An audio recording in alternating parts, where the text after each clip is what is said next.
Okay class, good morning.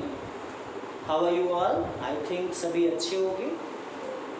इस critical condition में बच के बहुत रहने की ज़रूरत है। ठीक है क्लास, आते हैं टॉपिक पे। हम आपके लिए लाए हैं कंपाउंड इंटरेस्ट। ठीक है ना, अगला पार्ट। कंपाउंड इंटरेस्ट में सिंपल बैंकिंग के अलावा भी बहुत सारे ये फॉर्मूला जो है ना, बैंकिंग के अलावा भी कई जगह पे हम इसको अप्लाई कर सकते हैं। तो कुछ पॉइंट्स हैं, आप इन्हें नोट करें, हम इन्हें ज़रा एक्सप्लेन कर देते हैं आपसे। ठीक है, जैसे क्या है ना, पहला पॉइंट क्या है, इंक्रीज और डिक्रीज इन अ पॉपुलेशन।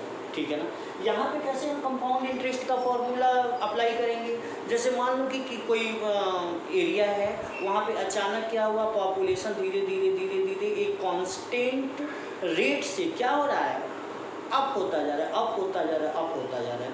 मतलब यहाँ पे 1000 है तो अगले साल वो 10% के अकॉर्डिंग इंक्रीज हुआ, फिर 10% के अकॉर्डिंग इंक्रीज हुआ, ये इंक्रीज। इस तरीके से हम इंक्रीज को समझ सकते हैं, पॉपुलेशन के इंक्रीज को समझ सकते हैं। तो यहाँ भी हम पॉपुलेशन का जब इंक्रीज होगा ना, तो हम कंपाउंड इंटरेस्ट का फॉर्मूला अप्लाई करेंगे। वहीं पे कई जगह पे क्या होता है कि पॉपुलेशन घटती चली जाती है। तो जब पॉपुलेशन घटती चली जाती है, धीरे धीरे डिक्रीज होता है, तो हम वहाँ पे किस तरीके से कंपाउंड इंटरेस्ट का फॉर्मूला अप्लाई करना है, वो हम आपसे अभी शेयर करते हैं। ठीक है ना। तीसरा किस टाइप का क्वेश्चन पूछता है, depreciation in the value of machine ETC। जैसे मान लो कि हमारे पास कोई कार है, ठीक है ना। अब हमारी कार तो नहीं है, हमने 7 लाख 8 लाख 10 लाख रुपए की कार खरीदी। अब उसकी कॉस्ट क्या होगी, हर साल धीरे धीरे टाइम टू टाइम क्या होती है, घटती चली जाती है। यानी हमारा ये सामान जब पुराना होता है तो धीरे धीरे घटता चला जाता है। ठीक है ना, उसकी वैल्यू घटती चली जाती है। तो यहाँ भी हम जो क्वेश्चन है ना, यहाँ भी कंपाउंड इंटरेस्ट का कैसे डिप्रेसिएशन होता है, कौन सा फार्मूला अप्लाई होता है कंपाउंड इंटरेस्ट में, किस तरीके से सॉल्व करते हैं, हम सब बताएंगे। क्वेश्चन क्लास, जो ये 3 एप्लीकेशन है इस पे, ये एग्जाम में भी बहुत ही इम्पोर्टेंट है। इन्हीं तीनों पे मैक्सिमम क्वेश्चन आते हैं, किसी भी कॉम्पिटिटिव एग्जाम में भी आता है, आपके भी एग्जाम में आएगा, आपके भी सिलेबस में आएगा है। तो मैं इसको अच्छे से डिटेल बता रहा हूँ। ठीक है ना क्लास, ध्यान से इसको। ओके क्लास, अभी एप्लीकेशन के बाद उसी पे डिपेंड एक मैं क्वेश्चन लेके आया हूँ आपके सामने। तो देखते हैं क्वेश्चन के बारे में। कह रहा है क्वेश्चन में, the population of a town is 1,20,000 and it increases at the rate of 10% per annum. Find the population of the town after 3 years। ज़रा इससे क्वेश्चन को कंपेयर करना, जब तुम कंपाउंड इंटरेस्ट किसी प्रिंसिपल पे, किसी मनी पे निकालते थे तो कैसा होता था। यहाँ पे होता था कि हमारा जो प्रिंसिपल अमाउंट है वो क्या हो रहा है, 10% के रेट से इंक्रीज कर रहा है हर साल। तो हमारा 3 साल के बाद आफ्टर 3 years क्या हमारा अमाउंट हो जाएगा। लेकिन यहाँ पे उस पैसे की जगह पे क्या है, पॉपुलेशन हर साल 10% के रेट से इंक्रीज कर रहा है। तो 3 साल के बाद पॉपुलेशन क्या हो जाएगा। ठीक है ना, तो बिल्कुल सेम है क्वेश्चन, हमको थोड़ा सा लिखने का हमारा तरीका है थोड़ा सा चेंज हो जाएगा। लिखेंगे कैसे, लिखेंगे इसको, प्रेजेंट पॉपुलेशन इज 1,20,000। ठीक है ना, जो हमारा काम करेगा एज अ पी, प्रिंसिपल का काम करेगा। ठीक है ना, लेकिन प्रिंसिपल नहीं लिख सकते, प्रिंसिपल तो हमारा जो पैसा होता है वो होता है। ठीक है, रेट ऑफ इंक्रीज, जो पॉपुलेशन इंक्रीज हो रहा है वो 10% पर एनम के रेट से इंक्रीज हो रहा है। और टाइम कितना दिया है यहाँ पे, 3 years। तो टाइम यानी टाइम यन की तरह रिप्रेजेंट करेगा, टाइम मीन्स यन, 3 years। अब देखो, अब क्या कह रहा है कि बताओ पॉपुलेशन 3 साल के बाद कितना हो जाएगा, यानी population after 3 years how much. तो फॉर्मूला क्या लगेगा, डायरेक्ट यहीं से ये लिख दिया, P ब्रैकेट में 1 + R/100 टू द पावर 3। बिल्कुल सिंपल सा फॉर्मूला लगेगा वही वाला। और आप इसको जब कैलकुलेट करोगे तो देखो, 0 से 0 यहाँ पे क्या हो गया, कट हो गया। 10 1 जा 10 एंड 1 11/10 कितनी बार, 3 बार। और यहाँ पे क्या है, 1,20,000 से मल्टीप्लाई कर देंगे।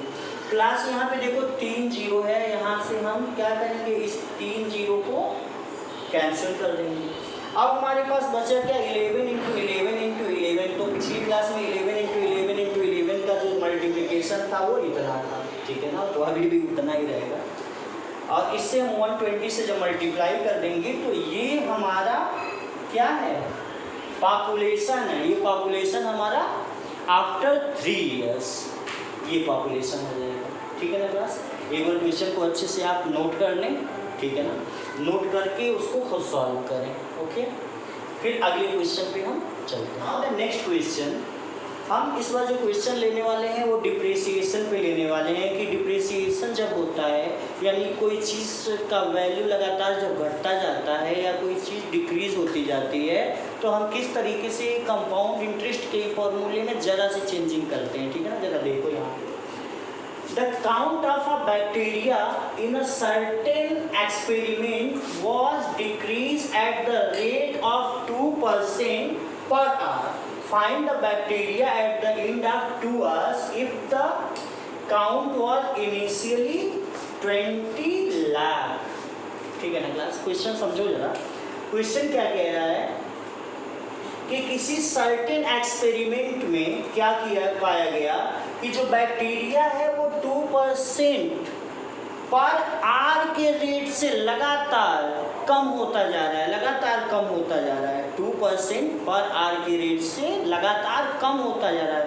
और पैसे में क्या होता था, जो भी रेट था वो बढ़ता जाता था, बढ़ता जाता था। इस बार क्या है, एक बैक्टीरिया पे एग्जाम्पल दिया गया है। कोई बैक्टीरिया किसी प्लेस पे क्या है, वो एक्सपेरिमेंट के बाद पाया गया कि वो 2% पर रेट से पर आर के रेट से लगातार घटता जा रहा है। तो क्या कह रहे हैं कि find the bacteria at the end of 2 hours, यानी 2 घंटे के बाद बैक्टीरिया कितनी रह जाएगी उस प्लेस पे अगर the count was initially 20 lakh, यानी वो जो बैक्टीरिया है ना उस जगह पे इनिशियली मतलब उस समय 20 लाख काउंट किया गया। तो ध्यान से देखो क्लास, ये जो 20 लाख है वो हमारा एक तरीके से पी का काम करेगा, ये हमारा जो है वो रेट का काम करेगा, ठीक है ना। एंड ये जो 2 आवर्स है हमारा यानी टाइम का काम करेगा। तो मैंने वैसे ही लिख लिया bacteria at the present time यानी पी, ठीक है ना, 20 लाख। रेट ऑफ डिप्रिसिएशन आप ऐसे ही लिखोगे, बिल्कुल मुझे ऑब्जर्व करो। Rate of depreciation is 2% per hour, ठीक है ना, लगातार हर घंटे 2% कम होता जा रहा है। 2% यानी जितना भी है उससे 2% कम होता जा रहा है। टाइम क्या है 2 आवर्स, यानी 2 घंटे में कितना कम हो जाएगा, ठीक है ना।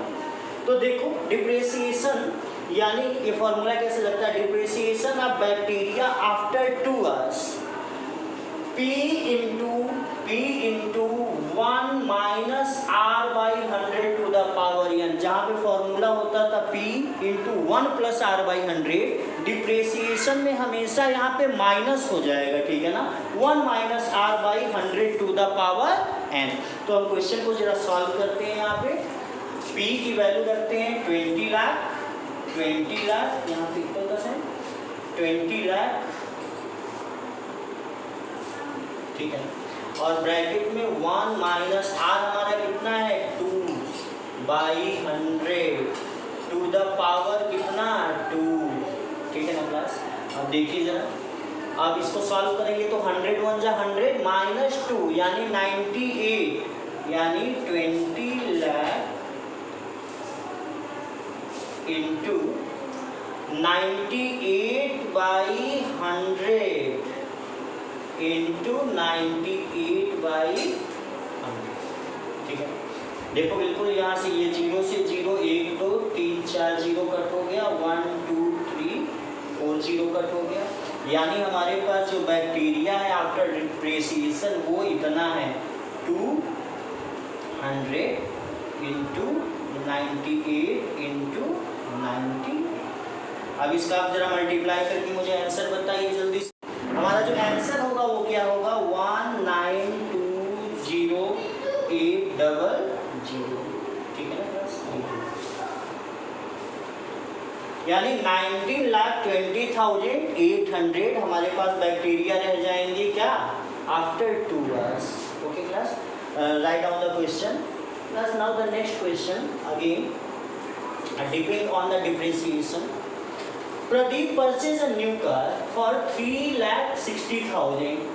If the cost of the car is depreciating at the rate of 5% per annum, calculate its value after 2 years. बहुत ही सिंपल क्वेश्चन फिर से आ गया। बस तुम्हें फॉर्मूला डिप्रिसिएशन का अपने माइंड में रखना है कि डिप्रिसिएशन का जो फॉर्मूला है, जैसे depreciated after the value time दिया रहेगा जो कुछ भी है, p ब्रैकेट में 1 माइनस r बाई 100 के पावर n हो जाता है। ठीक है ना क्लास? तो देखो यहाँ पे क्या हुआ है, cost of the car is 3,60,000। ये हमारा क्या रिप्रेजेंट करेगा, एज अ पी की तरह ट्रीट करेगा। Rate of the depreciation is 5% per annum, time is 2 years। तो फॉर्मूले पे अप्लाई करते हैं, वैल्यू को रखते हैं और फिर वैल्यू निकालते हैं, आंसर निकालते हैं। तो यहाँ पे हो जाएगा P यानी 3,60,000 इंटू 1 माइनस R यानी 5/100 टू द पावर टाइम कितने साल टाइम के बाद, 2 year के बाद। ठीक है, 100 1 100 माइनस 5 95 मीन्स 360,000 इंटू 95/100 इंटू 95/100। ठीक है, इसके बाद ये सॉल्व करोगे तो हमारा आंसर आ जाएगा। ठीक है ना, 1 2 3 4 0 1 2 3 4 0 और हमारी वैल्यू जो आएगी 36 इंटू 95 इंटू 95 3,24,900। यानी ये 2 साल के बाद जो कार का गिरा हुआ रेट है, जो वैल्यू घट गई है, यानी 3,60,000 की कार जो थी, अब 2 साल के बाद उसकी कीमत 3,24,900 यानी 3,24,900 रह गई है। ठीक है ना, क्वेश्चन को आप नोट करिए।